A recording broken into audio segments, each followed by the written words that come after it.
Votre page de publicité Reflet Flash Event.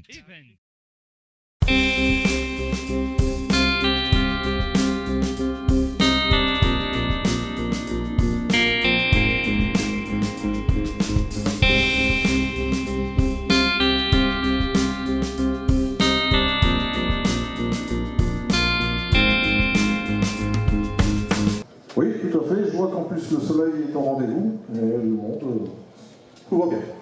Alors, l'idée de cette brocante à l'Édin, comment est-elle germée au départ? Et puis, ça date de quelle année, ça, en fait? Parce que ça passe vite. Ah ben, c'est la 9e année. Donc l'origine, c'est André Descarpentiers qui se trouve en face de moi, là, qui voulait vendre un peu tous ces petites bricoles de chez ces bibelots qu'il entreposait depuis des années dans son domicile et dans sa grange. Et on a commencé par la place avec 50 exposants pour en arriver à ce que c'est aujourd'hui, à 350. Voilà, donc on limite, c'est bien suffisant pour ce petit village. Cela demande beaucoup d'énergie et d'organisation, on n'en doute pas. Les amis de l'Édin peuvent être fiers du résultat. Tu peux nous citer quelques chiffres de l'année dernière en nombre de visiteurs? Oh, c'est difficile à juger, mais quand on a déjà 350 exposants à 2 personnes sur chaque stand, ça fait déjà 700 personnes. Oh, je dirais entre un peu plus de 10 000 sur la journée quand il fait bon, comme aujourd'hui, on approche ce chiffre facilement. Hein.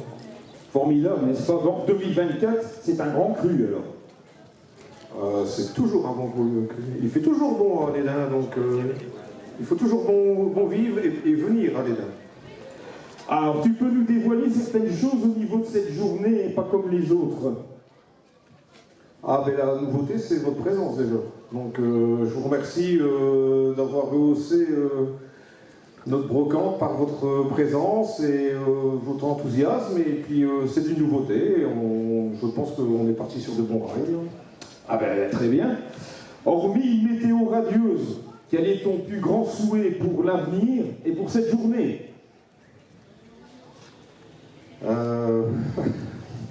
Que tout se passe bien, qu'il n'y ait pas d'incident. Bon, il n'y a jamais eu d'incident ici. Voilà, c'est un village où il fait bon vivre. Tout le village est piétonnier aujourd'hui. Pas de voiture, pas de tracteur. Et voilà, on entend les oiseaux gazouiller. Voilà, Axel, tu es bienvenu sur le podium d'animation afin de passer des messages utiles à la bonne organisation dont tu as toujours été un maître en la matière, il faut le reconnaître. C'est un plaisir de travailler en collaboration avec toi, ton épouse et ton équipe. Et comme disait Monsieur Joseph, n'est-ce pas Thierry, que la fête commence. Merci. Allez, toute la régie. Et n'oubliez pas les bons hamburgers de Francis. Hein. Tout à fait. C'est bon? Ah oui, t'as vraiment ça. Oui, j'en ai deux là, j'en ai un là, j'en ai un là. Oui. Et ça, vous pouvez facilement les trouver. Oui.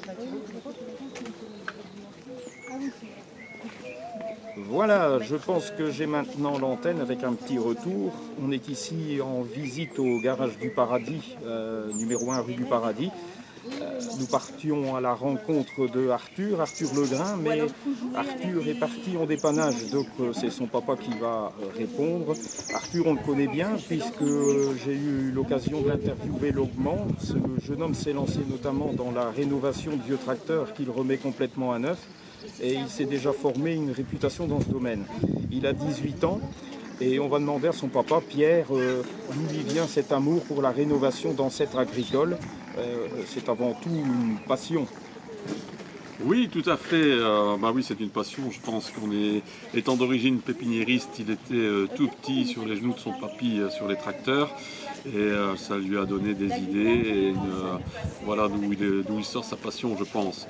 Et maintenant, c'est clair qu'il vit tous les jours là-dedans. Il continue à prendre des cours, bien sûr, du soir, toujours pour se perfectionner. Et il révise donc des tracteurs complètement de A à Z, c'est-à-dire qu'il les démonte complètement. Quel modèle est actuellement en chantier?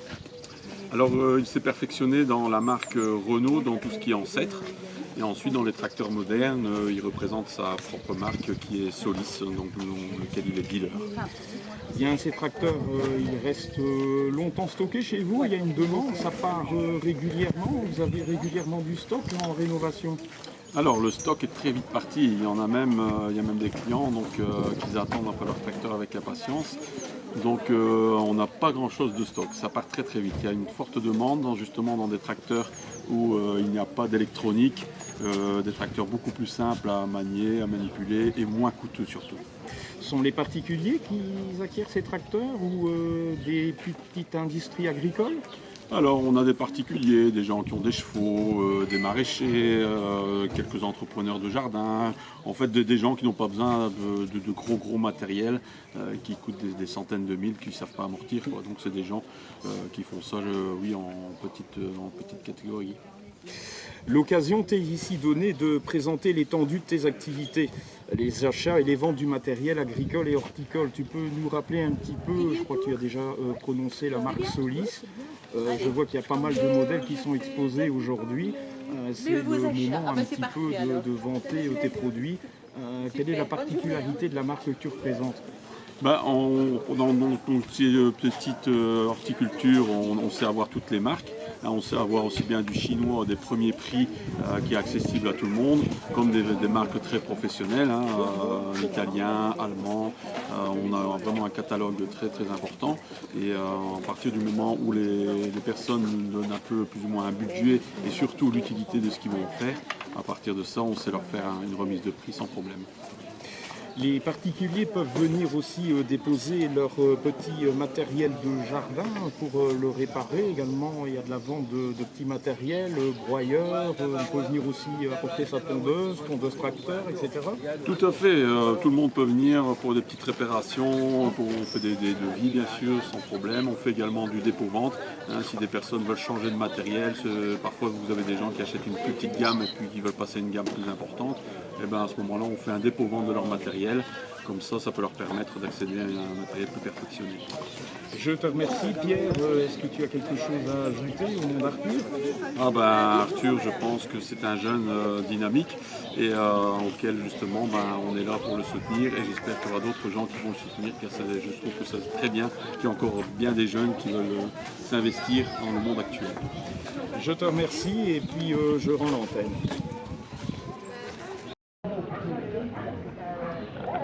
C'est parfait. On fait une petite visite au Rocaille, au 49 rue du Paradis, une vieille connaissance qui fait d'ailleurs partie de notre équipe mais qui est mobilisée aujourd'hui. Claudie Gérard. Les Rocailles, c'est de la production de plantes vivaces, de la vente au détail de végétaux, arbustes, arbres, conifères, graminées, des plantes aquatiques et je pense aussi parfois de la vente de terreau. Alors salut Claudie, depuis combien de temps, depuis combien d'années les Rocailles sont sur le marché?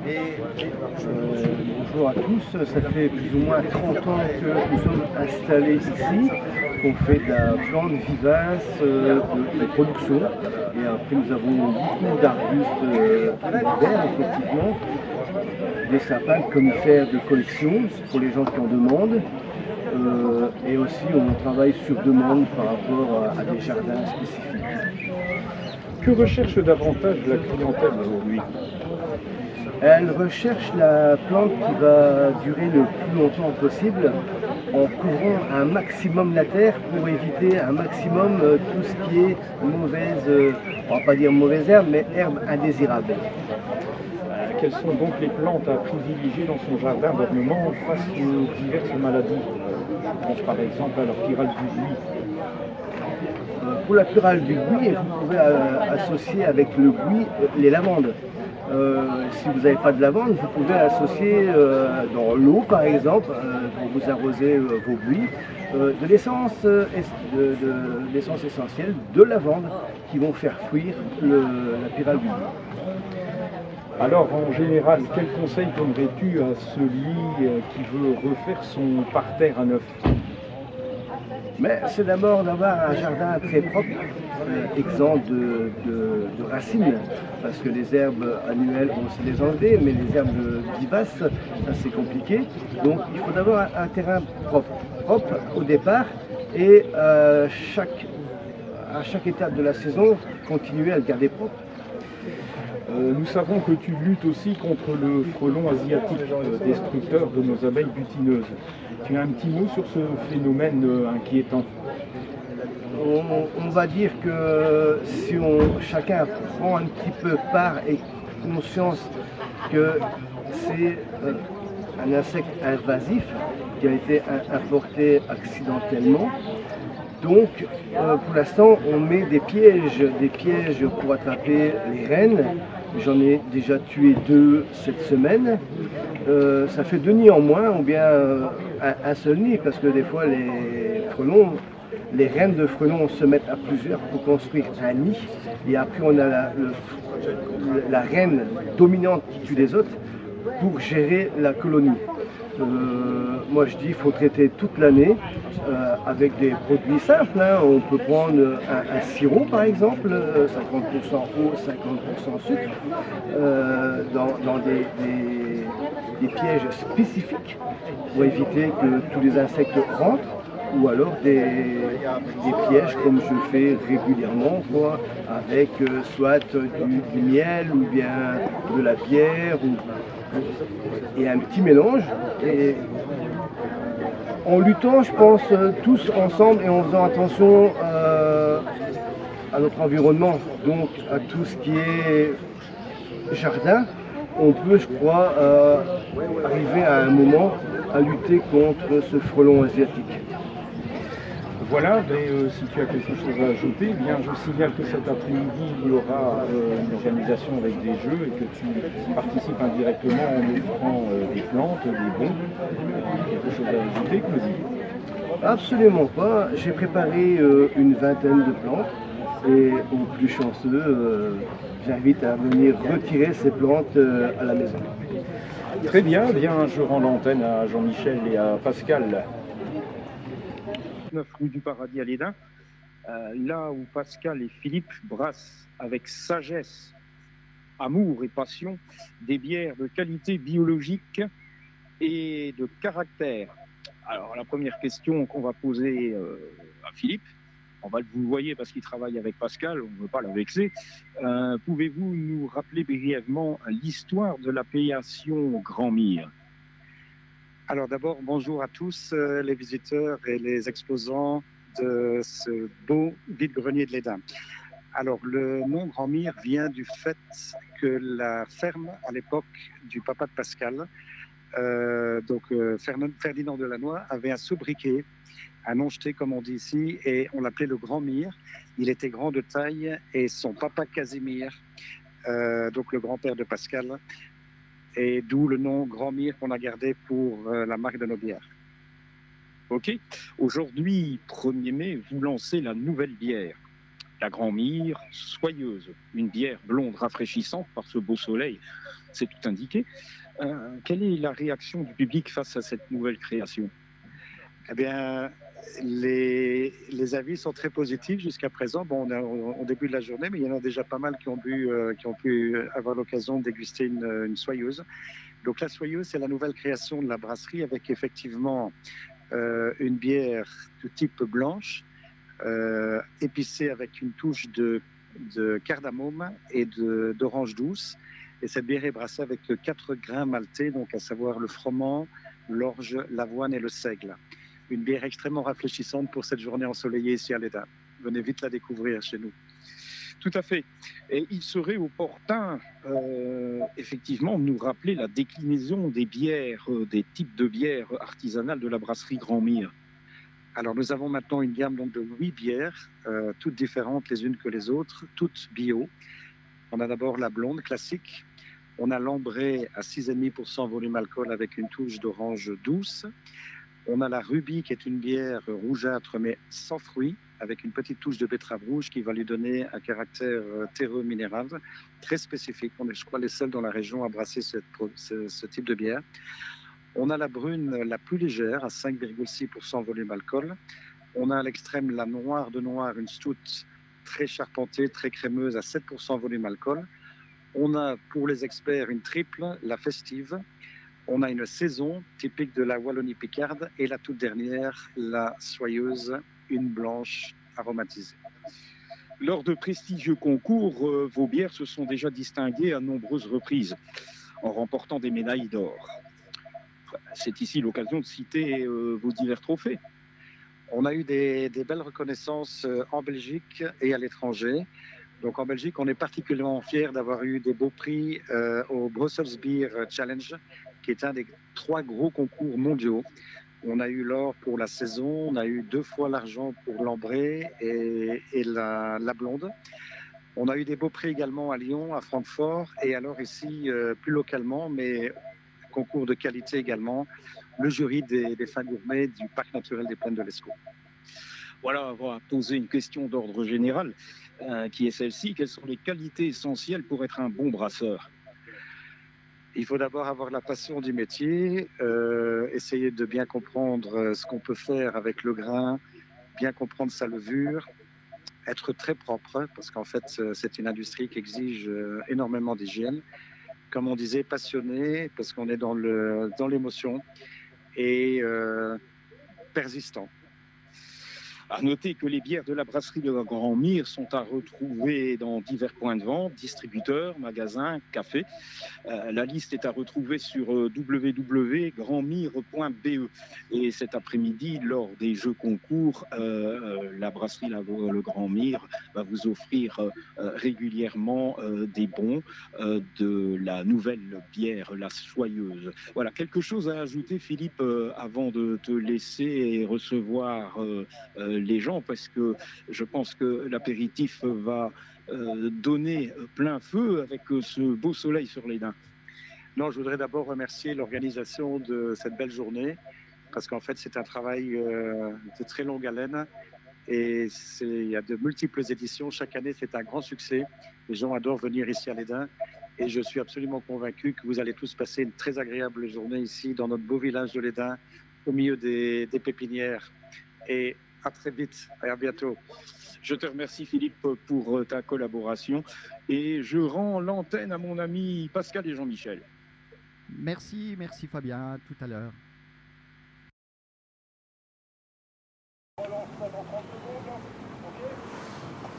Mais appelle-nous déjà. Appelle-nous et on décroche. Ok, pas de problème, à tout de suite. Je vais essayer autre chose tout de suite.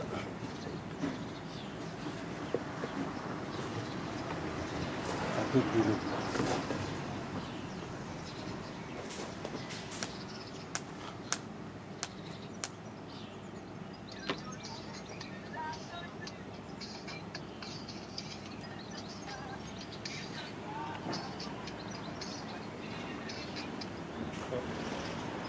Tu l'entends? Oui. Voilà, Fabien, le retour. Oui, je t'entends très bien, Jean-Michel.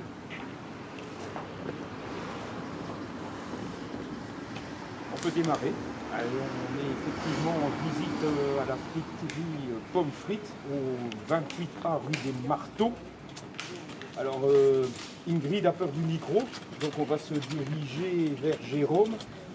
Rappelons que la friterie est ouverte ce 1er mai dès 11h30. Alors salut Jérôme. Ton équipe est au taquet pour recevoir les nombreux visiteurs de la brocante par ce joli soleil. C'est toi qui fais ce beau temps? Oui, surtout mes frites. J'ai fait ça avec amour et normalement ça va aller. Qu'est-ce qui t'a donné justement l'envie de faire des frites? Il n'y avait plus rien dans le village, donc je me suis dit pourquoi pas lancer ça ici. Et on a lancé ça tout bêtement et ça a pris de l'ampleur et on tourne super bien, on est super heureux. Vous êtes répertorié comme fast-food, ok? Ce qui vous différencie fortement des grosses enseignes, c'est que vous travaillez avec des produits locaux. Tu peux développer un peu sur ce sujet? Oui, on a voulu faire plaisir à tous les gens du coin. Donc on travaille les hamburgers de chez Bernard, on travaille les hamburgers à la Plaigne. On essaye les fruits, on les prend au verger de Brunéo. Voilà, et on travaille avec que du local.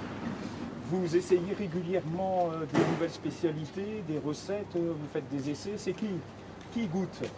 C'est moi qui fais, ça me vient comme ça tombe bêtement et je l'essaye et on essaye avec les étudiants. Ok. Vous lancez un second établissement sur Pipé, je pense. C'est important de le signaler parce qu'il y a des gens ici à la brocante un peu de partout. Pipé, c'est la commune de Lezan-Hainaut. La mentalité de la clientèle est différente à celle de l'EDA, de Brunehaut? On ne sait pas du tout, on se lance le défi. On va ouvrir, si tout va bien, fin juin et je pense qu'on a déjà pas mal de bons retours. Donc, tu vas devoir engager du personnel puisque tu ne vas pas savoir faire Shiva et te dédoubler. Oui, on a mis sur internet qu'on cherchait du personnel, on a eu pas mal de retours et je pense qu'on sera complet d'ici l'ouverture.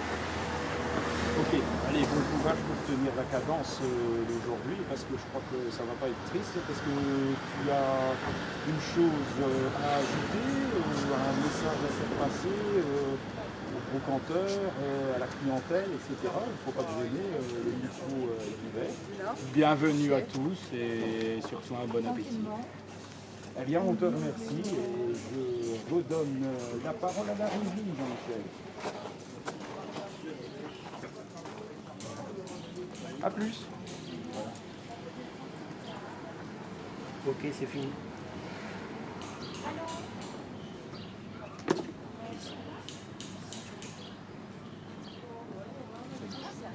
Pascal, c'est fini.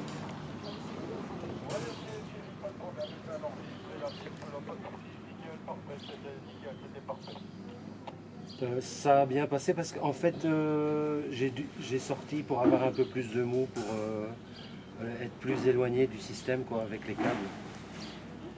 Ok, parfait. En tout cas, c'était bon, l'audio c'était bon, il n'y avait pas d'accrochage, il n'y a pas eu de c'est bon. Donc, c'était pour vous. Je fais attention parce qu'elle ne me sait pas dedans, d'habitude elle fait tomber alors. 10 minutes. Merci. De rien. Voilà, c'est ok. C'est Un grand merci à vous en tout cas. Ouais. Merci Fabien. Sur 3 questions, il faut 2 bonnes réponses. Ce n'est pas des questions très difficiles, c'est des questions surtout sur Brunehaut, sur plein de choses sur Brunehaut. Ok? On y va pour la première? Alors ça tombe bien. On va vous aider. Ça tombe bien, c'est dans le coin Liège, non? Quand on dit bien la carte, Liège, c'est pas loin. Alors, l'entité de Brunehaut compte combien de villages? 12 ou 9? 9. Très bonne réponse. 9, c'est bon. Voilà. Le patron? Le patron de l'église de Lidin est Saint-Bernard ou Saint-Éleuthère? Saint-Éleuthère. Excellent. Saint-Éleuthère, c'est bon. Voilà. Ça fait 2 réponses. Déjà, c'est un bon. Oui. Voilà. Et la troisième? L'Edin est célèbre pour son vin, son horticulture. L'horticulture, les roses. Et voilà. L'horticulture, voilà. Ben, qu'est-ce qu'on a dans notre poche?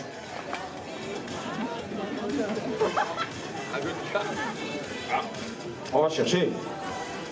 Voilà. Un bon pour la rocaille. Alors, ça aussi, ce sont des frites. Hein, un paquet de frites avec sauce, offert bien sûr par Pommes Frites. Voilà, merci.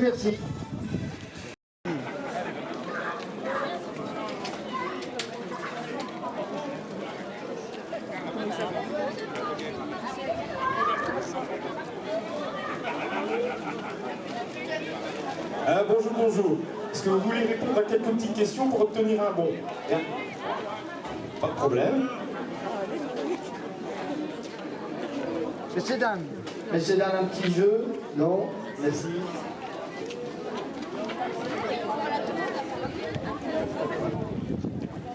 Oui, un petit jeu avec quelques questions? Non? Ils ont peur du micro en fait.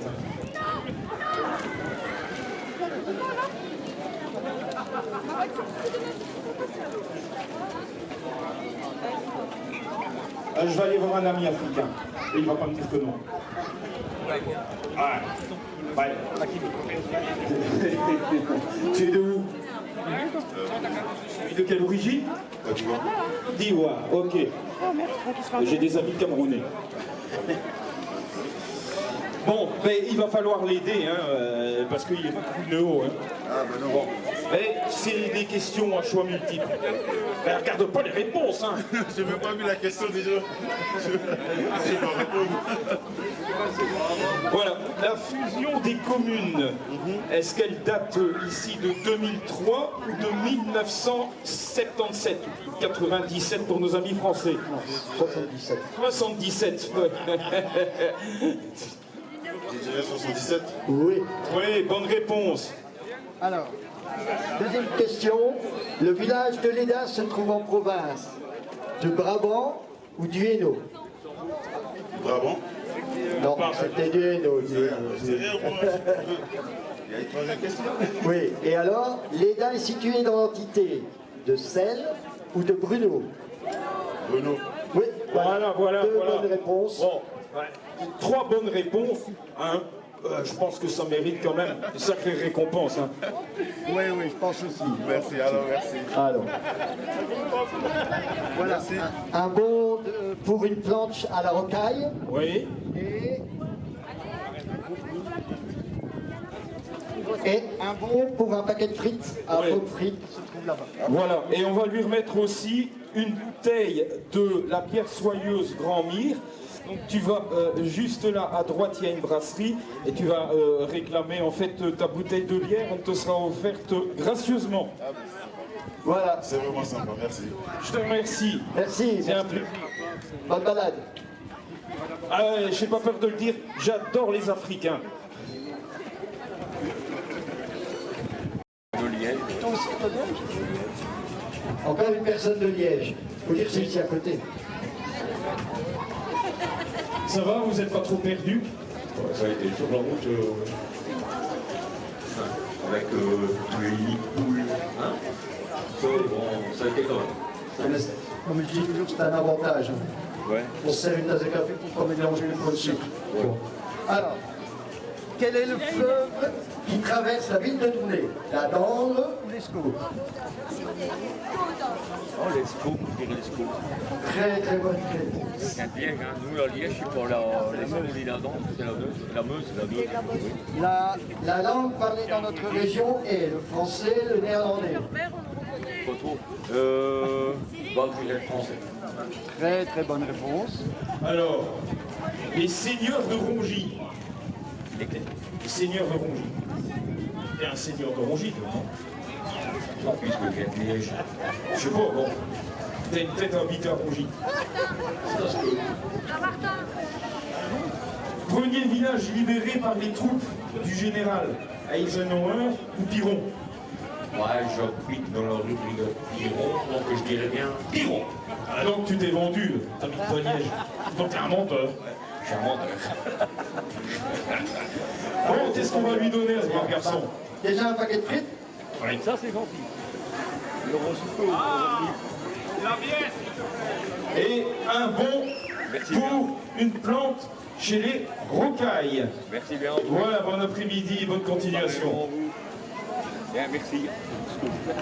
Question suivante. La fusion des communes date de 2003 ou de 1977?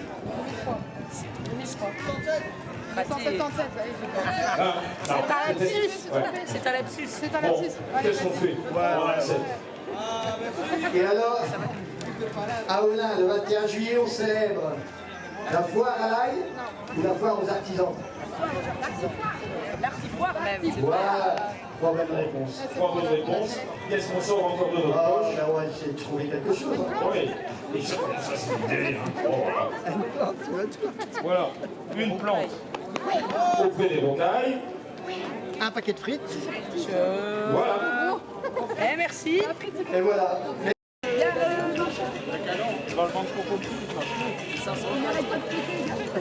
Allez, allez.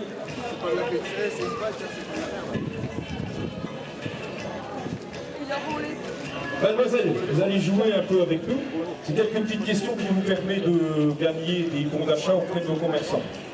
Vous pouvez vous faire aider de votre partenaire, il n'y a pas de problème.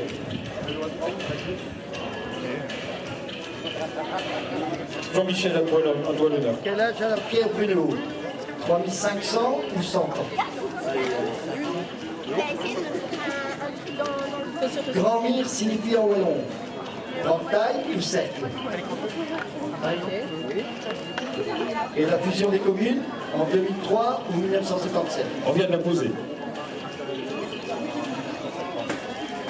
Voilà, c'est très bien. Donc, tout au moins, c'est bon pour les plantes. Hein. Oui, là, ça c'est déjà salinier. Voilà.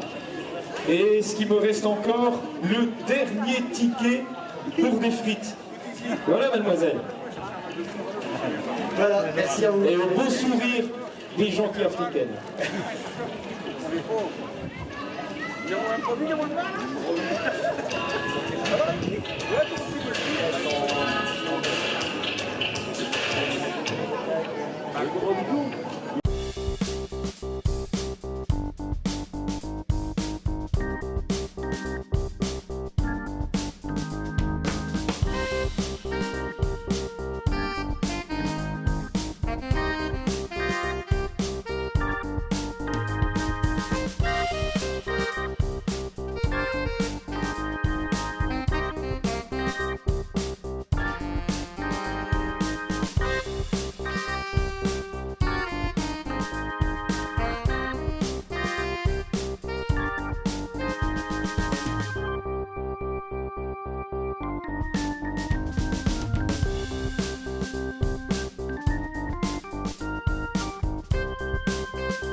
Reflet Flash Event.